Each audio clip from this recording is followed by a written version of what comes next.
It's really nice, so thank you, Rob. It's an amazing book. This is called The Irish Americans. The Irish Americans are waiting for me out there. They're singing an old Irish song, "Do you want your old lobby washed down?" And they are attempting to have sex with everybody, with passersby, with each other, with everybody. The Irish Americans are very gregarious, and they like to demonstrate this via the sexual gesture. Aside from being so gregarious, the Irish Americans are noted for their sensitive noses and their acute sense of smell. If someone is having a plowman's lunch, for example, you can be sure that an Irish American down the block will raise a nose slightly and say, "I believe that is a Gruyere." And another will say, "Yes, indeed, it is a Beaufort, the Prince of Gruyere." It should be noted somewhere here that everyone who has been responsible for building, governing, and or maintaining New York City, or has ever lived in, worked in, passed through, or dreamed of New York City was an Irish American. Also, all basketball players are of Irish American heritage. Check out the names: Sean, Patrick, Dennis, Michael, Kevin, Larry, and so on.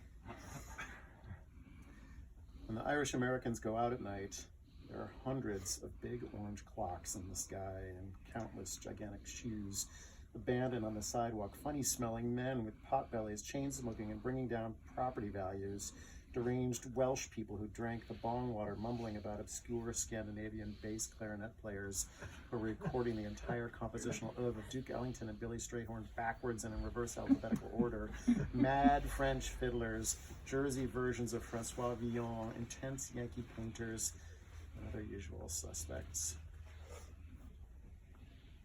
In fact, the Irish Americans do not go out at night, nor at any other time. They have always known that going out is a bad thing. They stay in their homes. They know that if you venture out, a piece of masonry might just fall on you, or the trucker asleep at the wheel might run right over you. A disillusioned citizen might outright shoot you. A mosquito carrying some lethal virus might bite you. You might disappear into a wormhole near DuPont Circle, might get abducted by aliens. Of course, they're quite right. Going out is bad. No one has had the heart to explain to them yet that staying in is bad too. Change is bad. The Irish Americans know this, likewise. Except in relation to their children, where change is seen simply as a procession of miraculous developments. There are no more devoted parents than the Irish Americans. Try having a conversation with one of them during the first 2 or 3 years of their child's existence. There is no topic they can't turn immediately to their beloved one.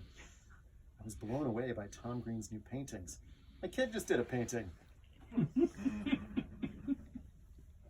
The Irish Americans, having been given madness and death as the only alternative to the stabilizing glance in the mirror, preferably a circular or even better an oval mirror, took to worshiping idols of perversity.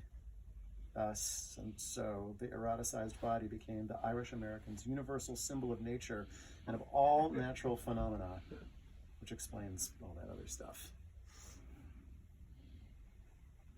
Chew your food. Hang by your thumbs. Write when you get work. These are examples of Irish American wisdom. Being so wise, but hating to fly, the Irish Americans fly all over the U.S. constantly, nevertheless, visiting their various tribes and commiserating with them about the terrible misfortune of having their sacred lands robbed by the European settlers, and about their own constant bickering with each other. This is usually followed by everyone getting out their accordions, bodhráns, tin whistles, banjos, guitars, flutes, fiddles, and bouzouki's, ready for the big dance.